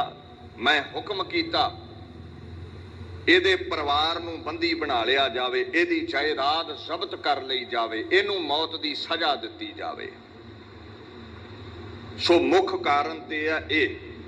ਵੈਸੇ ਜਿਹੜੀ ਤੁਸਕੇ ਜਹਾਂਗੀਰੀ ਹੈ ਨਾ, ਮੈਮਰੀਜ਼ ਆਫ ਜਹਾਂਗੀਰ, ਇਹ ਇੰਗਲਿਸ਼ ਦੇ ਵਿੱਚ ਵੀ ਟਰਾਂਸਲੇਟ ਕੀਤੀ। ਅਲੈਗਜ਼ੈਂਡਰ ਰੋਜਰਸ ਉਹਦਾ ਨਾਮ ਹੈ ਵਿਦਵਾਨ ਦਾ। ਮੈਂ ਉਹਦੀ ਇਹ ਪੁਸਤਕ ਪੜ੍ਹੀ ਹੈ। 72-73 ਪੇਜ ਦੇ ਉੱਤੇ ਨਾ ਉਹਨੇ ਅਰਜਨ ਦਾ ਸਿੱਖ ਲੀਡਰ ਇਹ ਲਫ਼ਜ਼ ਲਿਖੇ ਨੇ। ਉਹਦੇ ਥੱਲੇ ਇਹ ਸਾਰਾ ਬਚਨ ਬਿਲਾਸ ਲਿਖਿਆ ਹੈ ਗੁਰੂ ਅਰਜਨ ਸਾਹਿਬ ਬਾਬਤ। ਉਹਨੇ ਲਫ਼ਜ਼ ਉੱਥੇ ਗੋਬਿੰਦਵਾਲ ਵਰਤੇ ਨੇ। ਕਹਿੰਦਾ ਇਨ Gobindwal which is on the river of Bias there was a Hindu named Arjan। ਉਹਨੇ ਹਿੰਦੂ ਲਿਖਿਆ ਮਹਾਰਾਜ ਨੂੰ। ਹਰੇ ਕੇ ਗੁਰੂ ਅਰਜਨ ਸਾਹਿਬ ਨੇ ਸਾਫ਼ ਕਿਹਾ, ਨਾ ਹਮ ਹਿੰਦੂ ਨਾ ਮੁਸਲਮਾਨ, ਅੱਲਾਹ ਰਾਮ ਕੇ ਪਿੰਡ ਪ੍ਰਾਨ, ਗੁਰ ਸਤਗੁਰ ਕਾਜੋ ਸਿੱਖ ਅਖਾਏ। ਅਸੀਂ ਸਿੱਖ ਹਾਂ, ਨਾ ਅਸੀਂ ਗਾਇਤਰੀ ਪੜ੍ਹਦੇ ਨਾ ਕਲਮਾ ਪੜ੍ਹਦੇ ਹਾਂ, ਸਾਡਾ ਧਰਮ ਵੱਖਰਾ ਹੈ। ਖੈਰ ਬਹੁਤੇ ਹਿੰਦੂ ਸ਼ਰਧਾਲੂ ਸਨ ਮਹਾਰਾਜ ਦੇ, ਉਹ ਇਸ ਕਰਕੇ ਲਫ਼ਜ਼ ਵਰਤਦਾ ਹੈ। खैर वो कहता मैनू मौका मिल गया, खुसरो दे बागी होण कारण ये गुरु अर्जन ते इल्जाम लग गया भी इन्हें उहदी मदद की है, देश दे बागी दा पक्ष लिया है, जिस करके मौत की सजा मैं सुनाई है। देखो ये भी पक्ष है, इन्नी चढ़ती कला हो गई सी सिक्खी दी उस समय। इस्लाम जगत का मुख प्रचारक सी साईं मियां मीर, उन्हें कुरान दे नाल नाल गुरु अर्जन साहब दी पाक बाणी सुखमणी सुननी शुरू कर दी सी। वो गुरु दा सेवक बन गया सी। इस गल तो भी जहांगीर ते उहदे चेले चावटे बड़े तत्ते सन भी एडा वड्डा महापुरुष जिहदा सेवक बन गया, दूसरे मुसलमानां दा की बनेगा। समझ आ गई सी उस साईं मियां मीर नूं, जपियो जिन अर्जन देव गुरु फिर संकट जोन गर्भ ना आयो। गुरु अर्जन साहब तो वड्डा कोई नहीं है, रोगा सोगा तो 84 दे गेड़ तो नजात दिवाउण वाले ने। सो वो भी महाराज दा सेवक बन गया। खैर जिहड़ी बागी खुसरो दी मदद दी गल है, पहली गल ते बहुते जिहड़े इतिहासकार ने वो कहंदे ने खुसरो गुरु अर्जन साहब नूं मिलिया ही नहीं है, ते जे वो मिलिया भी है, गुरु दी शरण विच आया भी है, ते सिख जगत दा सिद्धांत है जो सरनी आवे सर्ब सुख पावे, तिल नहीं भन्नै कालिया। जेड़ा गुरु दी शरण विच आया है, जो सरणे आवे तिस कंठ लावे, सिक्खी दा सिद्धांत है। जे खुसरो लोड़वंद है, कोई दुखिया है, आके लंगर छक लैंदा है, ते इह च गुनाह कोई नहीं है। गुरु सारियां नूं एक नज़र नाल वेखदा है, पर जिहड़ी तिलक लाउण वाली बात है ना, ये झूठी घड़ी गई है। गुरु साहब ने इसनूं कोई तिलक नहीं लाया। होया इस तरह सी भी ये जहांगीर बड़ा अयाश राजा सी, शराब दे नशे विच चूर रहिंदा सी। खुसरो ने कहा, पिता जी राज भाग दी जिम्मेवारी मैनू सौंप दिओ, राज भाग ठीक नहीं चल रहा, ये बोल उन्हों ना पाए, उन्हों पकड़ना चाहया, खुसरो बागी हो गया, ते अखीर समा आया खुसरो नूं गिरफ्तार किया जाता है। बहुता समा यह दौड़ ना सकिया। जदों बहुता समा ये दौड़ ना सकिया, उत्थे इतिहास दे विच ये जिक्र आउंदा है, जिन्ना जिन्ना ने इनू पकड़न विच सहायता कीती सी, उन्हां नूं जहांगीर वल्लों बड़े बड़े खिताब बख्शे गए, इनाम दिते गए। जिन्हां ने इहदा पक्ष लिया सी, उन्हां नूं सजावां दित्तियां गईयां।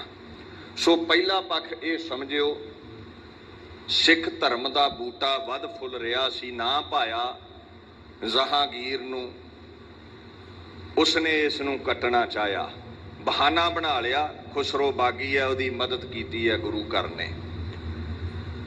दूसरा पक्ष यह है भी इस्लाम जगत की बी टीम समझ लो, इस्लाम का प्रचार वड्डे पद्धर ते करन वाला एक मत सी, नक्शबंदी मत उहनूं कहंदे ने। जे उहदे इतिहास विच डूंघाई विच जाइए, बहाउद्दीन नक्शबंद एक पुरुष होया है, बुखारी भी कह दिंदे ने उसनूं, he was the founder of Naqshband मत। उन्हें शुरू किया सी इस मत नूं। वेखो गुरु का सुभाਅ ते है निरवैर पुरख सतगुर प्रभ दाते, किसे ना वैर नहीं कमाउंदा। पर नक्शबंद मत वालियां ने सोचिया भी सिੱਖੀ बड़ी प्रफुल्लित हो रही है, साडे मत नूं लोक मन नहीं रहे, जे गुरु अर्जन साहब जिंदा रह गए तो साडियां जमातां खत्म हो जाणगियां, इनू खत्म करना चाहिए है। सो इन्हां लोकां ने भी जहांगीर दे बड़े कन भरे सन, बड़ा चुकिया सी गुरु अर्जन साहब जी दे खिलाफ। शेख अहमद सरहंदी होया है एक, ये जहांगीर दे बड़ा नेड़े सी, इन्हें भी जहांगीर दे बड़े कन भरे सन। ये नक्शबंद मत का दूसरा मुखी सी। इहदा एक चेला सी शेख फरीद बुखारी, ਉਹਦੇ ਰਾਹੀਂ भी ये कन भरदा रहिंदा सी जहांगीर दे ਉਹਦੇ दरबारियां दे। कहंदा जे गुरु अर्जन साहब रह गए ते इस्लाम नूं बड़ा खतरा है। ਇਹਦੇ बाद एक जिक्र आउंदा है ਜਿਨ੍ਹਾਂ ਨੂੰ ਤੁਸੀਂ ਚੰਗੀ ਤਰ੍ਹਾਂ ਜਾਣਦੇ ਹੋ, ਸਖੀ ਸਰਵਰ ਮੱਤ। ਤੀਸਰਾ ਪੱਖ ਮੈਂ ਇਹ ਸਮਝਦਾ ਹਾਂ, ਗੁਰੂ ਸਾਹਿਬ ਦੀ ਸ਼ਹੀਦੀ ਵਿੱਚ ਜਿਨ੍ਹਾਂ ਦਾ ਰੋਲ ਹੈ, ਇਹ ਵੀ ਅਹਿਮ ਕਾਰਨ ਸੀ। ਇਹ ਵੀ ਇਸਲਾਮ ਦੀ ਬੀ ਕਲਾਸ ਸੀ। ਇਹ ਵੀ ਇਸਲਾਮ ਨੂੰ ਬੜਾ ਪ੍ਰਗਟ ਕਰ ਰਹੇ ਸਨ। ਜਿਨ੍ਹਾਂ ਦੀਆਂ ਕਬਰਾਂ ਤੇ ਵੀਰਵਾਰ ਨੂੰ ਸਾਡੇ ਲੋਕ ਦੀਵੇ ਜਗਾਉਂਦੇ ਨੇ ਨਾ, ਮੈਂ ਉਹਨਾਂ ਦੀ ਗੱਲ ਕਰਨ ਲੱਗਾ। ਇੱਕ ਜੈਨੁਲ ਅਬਦੀਨ ਹੋਇਆ ਹੈ, ਉਹਦੀ ਘਰ ਵਾਲੀ ਸੀ ਮਾਈ ਆਇਸ਼ਾ। ਇਹਨਾਂ ਦੇ ਘਰ ਵਿੱਚ ਇੱਕ ਪੁਰਸ਼ ਦਾ ਜਨਮ ਹੁੰਦਾ ਹੈ। ਇਹ ਜਿਹੜੇ ਲੋਕ ਸਨ ਨਾ, ਇਹ ਬਗਦਾਦ ਤੋਂ ਸ਼ਾਹਕੋਟ ਜੋ ਮੁਲਤਾਨ ਦੇ ਨੇੜੇ ਆ, ਇੱਥੇ ਆ ਕੇ ਵਸ ਗਏ ਸਨ। ਇਹਨਾਂ ਦੇ ਘਰ ਵਿੱਚ ਇੱਕ ਬੱਚਾ ਪੈਦਾ ਹੁੰਦਾ ਹੈ, ਸੈਯਦ ਅਹਿਮਦ ਸੁਲਤਾਨ ਉਹਦਾ ਨਾਮ ਹੈ, ਉਹਨੂੰ ਸਖੀ ਸਰਵਰ ਕਹਿੰਦੇ ਸੀ। ਇਹ ਬੜੀ ਪੁਰਾਣੀ ਗੱਲ ਹੈ, ਇਹ 11ਵੀਂ 12ਵੀਂ ਸਦੀ ਦੀ ਗੱਲ ਹੈ। ਸੋ ਇਹ ਜਨਮ ਲੈਂਦਾ ਹੈ। ਇਹਨੇ ਰਹਾਇਸ਼ ਪਾਕਿਸਤਾਨ ਦੇ ਵਿੱਚ ਡੇਰਾ ਗਾਜ਼ੀ ਖਾਨ ਜਿਹੜਾ ਹੈ ਨਾ, ਉੱਥੋਂ ਦੇ ਇੱਕ ਪਿੰਡ ਨਗਾਹਾ ਵਿਖੇ ਰੱਖੀ ਸੀ। ਤਾਂ ਹੀ ਇਹਨੂੰ ਨਗਾਹੇ ਵਾਲਾ ਪੀਰ ਵੀ ਕਹਿੰਦੇ ਨੇ। ਆ ਜਿਹੜੇ ਪੰਜਾਬ ਵਿੱਚ ਆਪਾਂ ਹੈ ਨਾ, ਜਿੱਥੇ ਇਹਨਾਂ ਦੀਆਂ ਕਬਰਾਂ ਬਣੀਆਂ, ਇੱਥੇ ਤੇ ਆਇਆ ਵੀ ਨਹੀਂ ਉਹ ਪੁਰਸ਼। ਖੈਰ, ਉਹ ਲੋਕ ਕਹਿੰਦੇ ਨੇ ਬੰਦਗੀ ਵਾਲਾ ਸੀ। ਇਹਨੂੰ ਲਾਲਾਂ ਵਾਲਾ ਪੀਰ ਵੀ ਕਹਿ ਦਿੰਦੇ ਨੇ, ਇਹਨੂੰ ਲੱਖ ਦਾਤਾ ਵੀ ਕਹਿ ਦਿੰਦੇ ਨੇ, ਸਾਰੇ ਨਾਮ ਹੀ ਉਸੇ ਦੇ ਨੇ। ਪਰ ਇਹ ਜਿਹੜਾ ਪੁਰਸ਼ ਸੀ, ਇਹ ਉਸੇ ਸਮੇਂ ਦਰਮਿਆਨ ਹੀ ਥੋੜੀ ਉਮਰ ਭੋਗ ਕੇ ਅਕਾਲ ਚਲਾਣਾ ਕਰ ਜਾਂਦਾ ਹੈ। ਇਹਨਾਂ ਦਾ ਬੜਾ ਜ਼ੋਰ ਸੀ ਗੁਰੂ ਅਰਜਨ ਸਾਹਿਬ ਦੇ ਸਮੇਂ, 1663 ਬਿਕਰਮੀ ਸੰਮਤ ਦੇ ਸਮੇਂ। ਪਰ ਗੁਰੂ ਅਰਜਨ ਸਾਹਿਬ ਨੇ ਐਸਾ ਸਿੱਖੀ ਦਾ ਪ੍ਰਚਾਰ ਪ੍ਰਸਾਰ ਕੀਤਾ, ਪੰਜਾਬ ਦੇ ਵਿੱਚ ਇੱਕ ਵੱਡਾ ਕੇਂਦਰ ਸੀ ਸਖੀ ਸਰਵਰਾਂ ਦਾ। ਹੁਸ਼ਿਆਰਪੁਰ ਦਾ ਇਲਾਕਾ ਹੈ, ਪਿੰਡ ਕੰਗਮਾਹੀ ਉਹ ਨਾਂ ਹੈ ਨਗਰ ਦਾ। ਇੱਥੋਂ ਦਾ ਜਿਹੜਾ ਭਾਈ ਮੰਝ ਹੈ, ਜੋ ਸਖੀ ਸਰਵਰਾਂ ਦੀ ਸੰਗਤ ਇਕੱਠੀ ਕਰਕੇ ਨਿਗਾਹੇ ਲਿਜਾਇਆ ਕਰਦਾ ਸੀ, ਗੁਰੂ ਅਰਜਨ ਸਾਹਿਬ ਦੇ ਦਰਸ਼ਨ ਕਰਕੇ ਅੰਮ੍ਰਿਤਸਰ ਸਾਹਿਬ ਗੁਰੂ ਅਰਜਨ ਸਾਹਿਬ ਦਾ ਸਿੱਖ ਬਣ ਗਿਆ। ਇਹਨੇ ਆਪਣੇ ਪਿੰਡ ਇਹ ਜਿਹੜਾ ਕਬਰਾਂ ਵਾਲਾ ਸਾਰਾ ਸਿਸਟਮ ਸੀ ਨਾ, ਉਹਨੂੰ ਢਾ ਦਿੱਤਾ। ਇਹ ਰਾਜਪੂਤ ਸੀ। ਨਾਮ ਇਹਦਾ ਅਸਲ ਚੌਧਰੀ ਤੀਰਥਾ ਹੈ। ਗੋਤ ਇਹਦੀ ਮੰਝ ਸੀ, ਔਰ ਇਹ ਆਗੂ ਸੀ ਮੰਝ ਗੋਤ ਦੇ ਵਿੱਚ। ਚੰਦਰਵੰਸ਼ੀ ਰਾਜਪੂਤਾਂ ਚੋਂ ਇਹ ਗਿਣੇ ਜਾਂਦੇ ਨੇ। ਮੰਝ ਕਲੈਨ ਦਾ ਇਹ ਆਗੂ ਸੀ। ਸੋ ਇਹ ਮਹਾਰਾਜ ਦਾ ਸਿੱਖ ਬਣਦਾ ਹੈ। ਬਣੇਗਾ ਵੀ ਕਿਉਂ ਨਹੀਂ।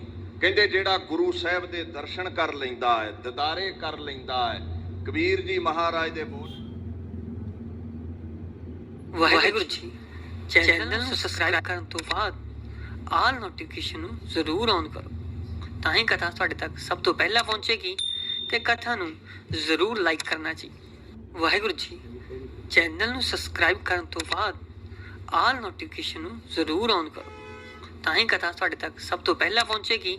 ਤੇ ਕਥਾ ਨੂੰ ਜ਼ਰੂਰ ਲਾਈਕ ਕਰਨਾ ਜੀ।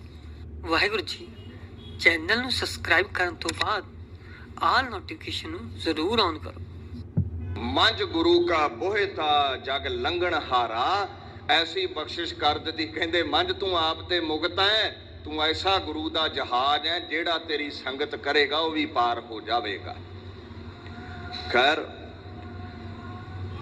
ਸਖੀ ਸਰਵਰਾਂ ਨੇ ਵੱਡੀ ਚੋਟ ਸਮਝੀ ਆਪਣੇ ਮੱਤ ਤੇ।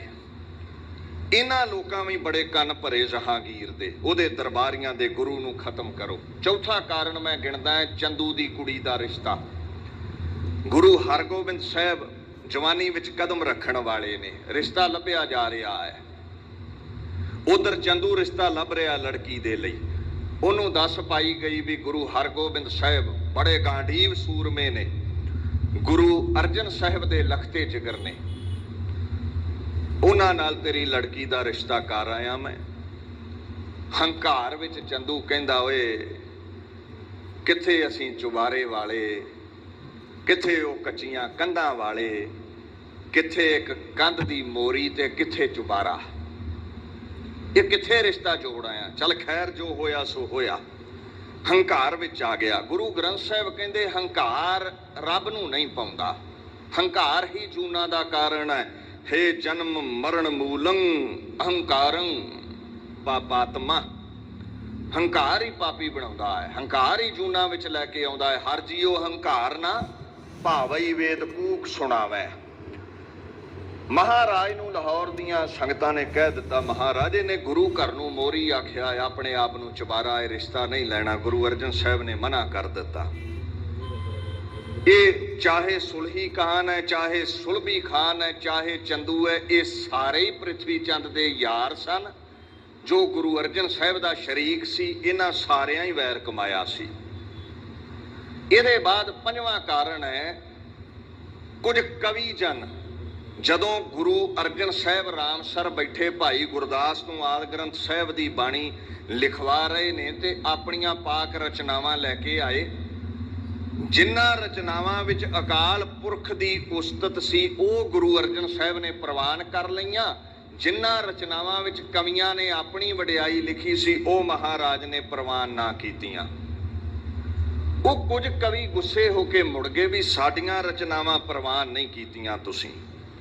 ਵੇਖੋ, ਮਹਾਰਾਜ ਨੇ ਇੱਕ ਕਸਵੱਟ ਹੀ ਰੱਖੀ ਸੀ, ਸਤਿਗੁਰ ਕੀ ਬਾਣੀ ਸਤ ਸਤ ਕਰ ਜਾਣੋ, ਗੁਰ ਸਿੱਖੋ ਹਰ ਕਰਤਾ ਆਪ ਮੋਹ ਕਢਾਏ। ਸਤਿਗੁਰੂ ਅਕਾਲ ਪੁਰਖ ਦਾ ਸਰੂਪ ਨੇ, ਜੋ ਗੁਰੂ ਗਲੂਏ ਚੋਂ ਕੱਢਦੇ ਨੇ, ਉਹ ਅਕਾਲ ਪੁਰਖ ਦੀ ਬਾਣੀ ਹੈ। ਜੈਸੀ ਮੈਂ ਆਵੈ ਖਸਮ ਕੀ ਬਾਣੀ ਹਉ, ਆਪੋ ਬੋਲ ਨਾ ਜਾਣਦਾ। ਮੈਂ ਕਹਿਆ ਸਭ ਹੁਕਮਾਓ ਜੀਓ, ਜੋ ਨਿਜ ਪ੍ਰਭ ਮੋ ਸੋ ਕਹਾ, ਸੋ ਕਹੇ ਹੋ ਜਗ ਮਾਹੇ। ਅਕਾਲ ਪੁਰਖ ਦੀ ਵਡਿਆਈ ਦੇ ਬੋਲ ਹੀ ਬਾਣੀ ਵਿੱਚ ਦਰਜ ਹੋਣੇ ਸਨ। ਮਹਾਰਾਜ ਨੇ ਕੁਝ ਭਗਤਾਂ ਦੀ ਬਾਣੀ ਦਰਜ ਨਾ ਕੀਤੀ। ਭਾਈ ਨੰਦ ਲਾਲ ਨੇ ਬੜਾ ਸੁੰਦਰ ਲਿਖਿਆ, ਕਹਿੰਦਾ ਗੁਰੂ ਅਰਜਨ ਨੂੰ ਅਕਾਲ ਪੁਰਖ ਵੱਲੋਂ ਬਾਣੀ ਪ੍ਰਗਟ ਹੈ। ਅਜ਼ੋ ਨਜ਼ਮ ਕਾਲੇ ਹੱਕ ਅੰਦੇਸੇਰਾ ਬਦੋ ਨਸਕ ਇਲਮੇ ਯਕੀਨ ਪੇਸ਼ੇਰਾ। ਫਾਰਸੀ ਦੇ ਬੋਲ ਨੇ ਭਾਈ ਨੰਦ ਲਾਲ ਦੇ। ਕਹਿੰਦੇ ਅਕਾਲ ਪੁਰਖ ਵੱਲੋਂ ਬਾਣੀ ਆਈ ਹੈ, ਜਿਹਦਾ ਪ੍ਰਬੰਧ ਗੁਰੂ ਅਰਜਨ ਸਾਹਿਬ ਨੇ ਕੀਤਾ ਹੈ। ਰੱਬੀ ਗਿਆਨ ਸਿਦਕ, ਇਹ ਸਾਰਾ ਕੰਮਕਾਜ ਇਹ ਸਾਂਭਣ ਵਾਲਾ ਗੁਰੂ ਅਰਜਨ ਹੈ। ਉਹ ਖਜ਼ਾਨਾ ਹੈ ਬਾਣੀ ਦਾ। ਖੈਰ, ਆਦਿ ਗ੍ਰੰਥ ਸਾਹਿਬ ਦੀ ਭੀੜ ਤਿਆਰ ਹੋਈ। ਇੱਕ ਭਗਤ ਸੀ ਕਾਨਾ, ਇੱਕ ਪੀਲੂ, ਇੱਕ ਛੱਜੂ ਤੇ ਹਸਨ। ਇਹ ਜਿਹੜੇ ਸੀ ਨਾ, ਇਹ ਰੁੱਸ ਕੇ ਚਲੇ ਗਏ। ਇਹਨਾਂ ਜਹਾਂਗੀਰ ਦੇ ਦਰਬਾਰੀਆਂ ਦੇ ਕੰਨ ਭਰੇ। ਜਹਾਂਗੀਰ ਤੱਕ ਪਹੁੰਚ ਬਣਾਈ, ਉਹਦੇ ਕੰਨ ਭਰੇ ਦੀ। ਵੇਖੋ, ਮੁਹੰਮਦ ਸਾਹਿਬ ਦੀ ਵਡਿਆਈ ਨਹੀਂ ਲਿਖੀ ਗ੍ਰੰਥ ਵਿੱਚ, ਇਸਲਾਮ ਦੀ ਤੋਹੀਨ ਕੀਤੀ ਹੈ, ਸਿਫਤੋ ਸਲਾਹ ਨਹੀਂ ਕੀਤੀ। ਐਸੇ ਭੱਦੇ ਬੋਲ ਕੇ ਰਾਜੇ ਵੀ ਕੰਨਾਂ ਦੇ ਕੱਚੇ ਹੁੰਦੇ ਨੇ। ਇਹ ਸਾਰੇ ਕਾਰਨ ਬਣੇ। ਮੁੱਖ ਕਾਰਨ ਈਰਖਾ ਜੋ ਜਹਾਂਗੀਰ ਕਰਦਾ ਹੈ ਸਿੱਖ ਜਗਤ ਨਾਲ। ਅੱਜ ਕਤਲ ਦਾ ਹੁਕਮ ਕੀਤਾ ਜਾਂਦਾ ਹੈ। ਜਦੋਂ ਇਸਨੇ ਕਤਲ ਦਾ ਹੁਕਮ ਕੀਤਾ ਨਾ, ਫਤਵਾ ਲਾਇਆ ਗਿਆ, ਦੇਸ਼ ਦੇ ਬਾਗੀ ਖੁਸਰੋ ਦੀ ਮਦਦ ਕੀਤੀ ਹੈ, ਸੋ ਇਸ ਨੂੰ ਸਜ਼ਾਏ ਮੌਤ ਦਿੱਤੀ ਜਾਵੇਗੀ। ਫਤਵਾ ਲਾਇਆ ਗਿਆ। ਫਾਰਸੀ ਦੇ ਬੋਲ ਨੇ, ਇਉਂ ਫਤਵਾ ਜਾਰੀ ਹੁੰਦਾ ਹੈ, ਫਰਮੂਦਮ ਕਿ ਊਰਾ ਬਾਸਿਆਸ ਤੋਂ ਯਸਾ ਰਸਾਨੰਦ। ਫਰਮਾਇਆ ਗਿਆ, ਕਹਿੰਦੇ ਇਸ ਗੁਰੂ ਅਰਜਨ ਨੂੰ ਸਿਆਸਤ ਅਤੇ ਯਾਸਾ ਦੇ ਕਾਨੂੰਨ ਤਹਿਤ ਕਤਲ ਕੀਤਾ ਜਾਵੇਗਾ। ਅਮਰ ਕਰਦਮ, ਹੁਕਮ ਕਰ ਦਿੱਤਾ, ਇਹਨੂੰ ਕਤਲ ਕੀਤਾ ਜਾਵੇਗਾ। ਸਿਆਸਤ ਬਾ ਯਾਸਾ ਦੀ ਧਾਰਾ ਲਾਈ ਜਾਵੇਗੀ। ਇਹ ਧਾਰਾ ਕੀ ਹੈ, ਮਾੜਾ ਜਿਹਾ ਧਿਆਨ ਦਿਓ, ਤੁਹਾਨੂੰ ਫਿਰ ਸਮਝ ਲੱਗੇਗੀ ਕਿਉਂ ਮਹਾਰਾਜ ਨੂੰ ਤਵੀ ਤੇ ਬਾਇਆ ਗਿਆ, ਕਿਉਂ ਸਾੜਿਆ ਗਿਆ, ਕਿਉਂ ਦੇਗ ਵਿੱਚ ਉਬਾਲਿਆ ਗਿਆ। ਇੱਕ ਚੰਗੇਜ਼ ਖਾਨ ਹੋਇਆ ਹੈ। ਹੀ ਵਾਜ਼ ਫਰੋਮ ਸ਼ੈਮਨਿਜ਼ਮ। ਸ਼ੈਮਨਿਜ਼ਮ ਧਰਮ ਸੀ ਉਹਦਾ, ਮੰਗੋਲੀਅਨ ਸੀ ਉਹ।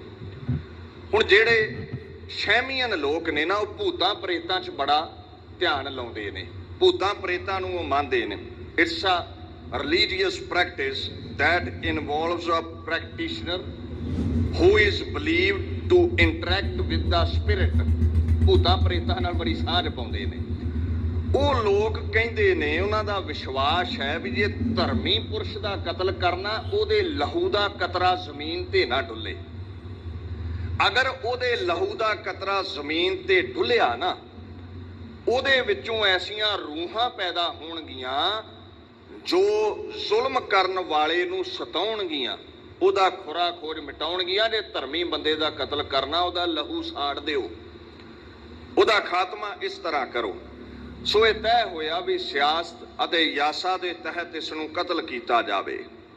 ਇਸੇ ਕਾਰਨ ਹੀ ਜਦੋਂ ਮੁਰਤਜ਼ਾ ਖਾਨ ਦੇ ਕੋਲ ਜਹਾਂਗੀਰ ਨੇ ਗੁਰੂ ਅਰਜਨ ਸਾਹਿਬ ਨੂੰ ਛੱਡ ਦਿੱਤਾ, ਇਹਨੂੰ ਸਜ਼ਾਏ ਮੌਤ ਦਿੱਤੀ ਹੈ, ਉਥੋਂ ਚੰਦੂ ਦੇ ਨਾਲ ਰਲ ਕੇ ਮੁਰਤਜ਼ਾ ਖਾਨ ਨੇ ਪਾਪ ਕਮਾਇਆ ਹੈ। ਚੰਦੂ ਦੀ ਹਵੇਲੀ ਵਿੱਚ ਪਾਤਸ਼ਾਹ ਕੈਦ ਨੇ, ਉਬਲਦੀ ਦੇਗ ਵਿੱਚ ਬਿਠਾਇਆ ਗਿਆ। ਸ਼ਰਤ ਰੱਖੀ ਸੀ ਕਲਮਾ ਪੜ੍ਹ ਲਵੋ, ਨਹੀਂ ਤੇ ਸੜਨ ਲਈ ਤਿਆਰ ਹੋ ਜਾਵੋ। ਮਹਾਰਾਜ ਕਹਿੰਦੇ ਝੁਕਣਾ ਨਹੀਂ ਹੈ। ਖੁਦਾਇਆ ਨੇ ਜਿਸ ਧਰਮ ਵਿੱਚ ਪ੍ਰਗਟ ਕੀਤਾ ਹੈ, ਮੋਤੀ ਉਥੇ ਹੀ ਪਰੋਇਆ ਸ਼ੋਭਦਾ ਹੈ, ਜਿੱਥੇ ਘੜਨ ਵਾਲਾ ਪਰੋ ਦਿੰਦਾ ਹੈ। ਜਿਸ ਧਰਮ ਵਿੱਚ ਪ੍ਰਗਟ ਹਾਂ ਉਸੇ ਨਾਲ ਹੀ ਨਿਭਾਉਣੀ ਹੈ। ਦੀਨ ਦੀ ਖਾਤਰ ਸਿਰ ਦੇਣਾ ਕਬੂਲ ਹੈ, ਪਰ ਝੁਕਾਂਗਾ ਨਹੀਂ, ਕਲਮਾ ਨਹੀਂ ਪੜਾਂਗਾ। ਮੈਂ ਖੁਦਾ ਦੇ ਗੀਤ ਗਾਉਣ ਵਾਲਾ ਹਾਂ। ਫਿਰ ਕਹਿ ਦਵਾਂ ਨਾ ਹਮ ਹਿੰਦੂ ਨਾ ਮੁਸਲਮਾਨ, ਅੱਲਾਹ ਹਰਾਮ ਕੇ ਪਿੰਡ ਪ੍ਰਾਨ, ਇੱਕ ਅੱਲਾ ਦੇ ਪੁਜਾਰੀ ਹਾਂ, ਖੁਦਾ ਦੇ ਪੁਜਾਰੀ ਹਾਂ, ਹੋਰ ਕਿਧਰੇ ਵੀ ਸਿਰ ਨਹੀਂ ਝੁਕਦਾ ਸਾਡਾ। ਸਜ਼ਾ ਕਬੂਲ ਹੈ। ਉਬਲਦੀ ਦੇਗ ਵਿੱਚ ਉਬਾਲਿਆ ਗਿਆ, ਪਾਤਸ਼ਾਹ ਸੀ ਨਹੀਂ ਕਰਦੇ।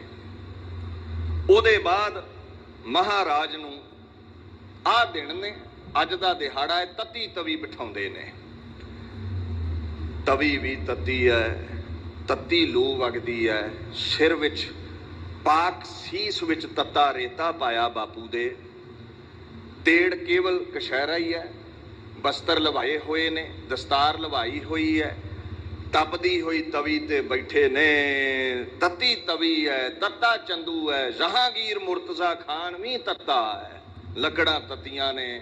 ਇਹ ਜੇਠ ਹਾੜ ਦੀ ਲੋ ਵੀ ਤੱਤੀ ਹੈ। ਜੇ ਕੋਈ ਬਰਫ਼ ਵਾਂਗੂ ਠੰਡਾ ਹੈ ਤੇ ਉਹ ਜੇਰਿਆਂ ਦਾ ਮਾਲਕ ਖੁਦ ਖੁਦਾ ਗੁਰੂ ਅਰਜਨ ਸਾਹਿਬ ਠੰਡਾ ਹੋਇਆ ਬੈਠਾ ਹੈ।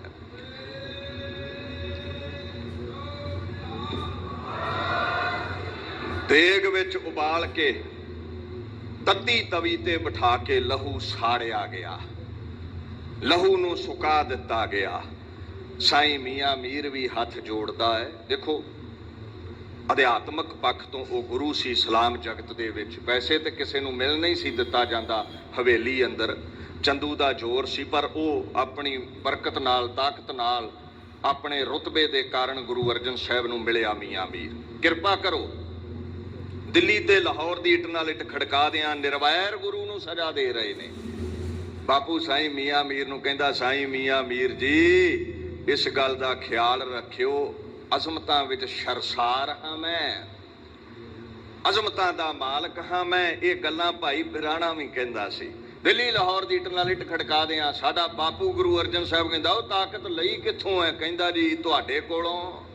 ਤੇ ਗੁਰੂ ਸਾਹਿਬ ਕਹਿੰਦੇ, ਗੁਰੂ ਸਮੁੰਦ ਨਦੀ ਸਭ ਸਿੱਖੀ ਉਹ ਸਿੱਖਾ, ਇੱਕ ਨਦੀ ਹੋ ਕੇ ਉਛਲ ਰਿਹਾ ਹੈ। ਤੇਰੇ ਵਰਗੀਆਂ ਲੱਖਾਂ ਨਦੀਆਂ ਸਮੁੰਦਰ ਗੁਰੂ ਵਿੱਚ ਸਮਾਈਆਂ ਨੇ, ਗੁਰੂ ਤੇ ਉਛਲਦਾ ਨਹੀਂ ਹੈ।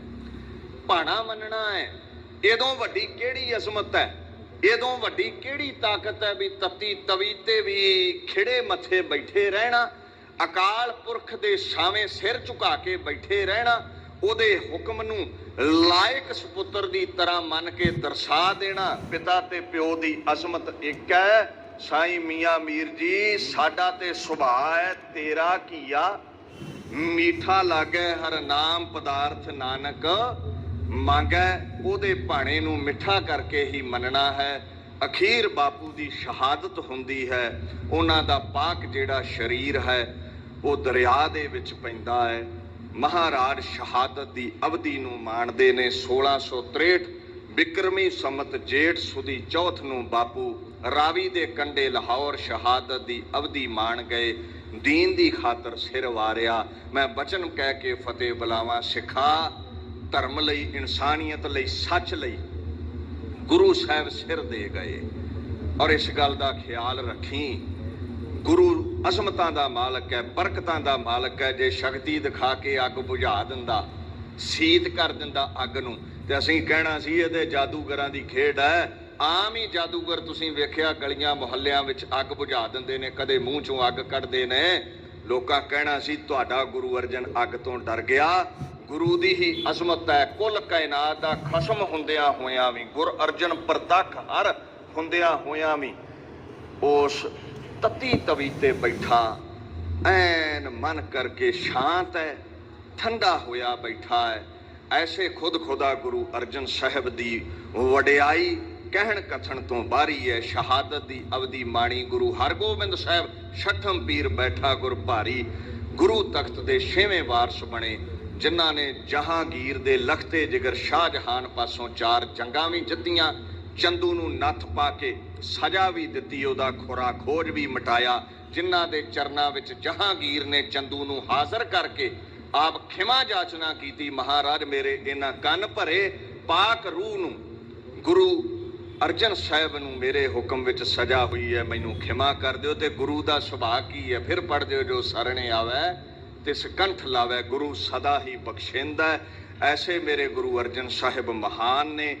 ਅੰਤ ਨਾ ਪਾਵਤ ਦੇਵ ਸਵੈ ਮੁਨ ਇੰਦਰ ਮਹਾ ਸਿਵ ਜੋਗ ਕਰੀ, ਫੁਨ ਵੇਦ ਬਿਰੰਚ ਵਿਚਾਰ ਰਹਿਓ ਹਰ ਜਾਪ ਨਾ ਛਾਡਿਓ ਏਕ ਘਰੀ, ਮਥੁਰਾ ਜਨ ਕੋ ਪ੍ਰਭ ਦੀਨ ਦਇਆਲ ਹੈ, ਸੰਗਤ ਸ੍ਰਿਸ਼ਟ ਨਿਹਾਲ ਕਰੀ, ਰਾਮਦਾਸ ਗੁਰੂ ਜਗਤਾਰਨ ਕੋ ਗੁਰਜੋਤ ਅਰਜਨ ਮਾਹੇ ਧਰੀ। ਉਹਦਾ ਅੰਤ ਨਹੀਂ ਗੁਰੂ ਅਰਜਨ ਦਾ ਪਾਇਆ ਜਾ ਸਕਦਾ, ਜੋ ਗੁਰੂ ਰਾਮਦਾਸ ਦਾ ਪੰਜਵਾਂ ਜਾਮਾ ਹੈ।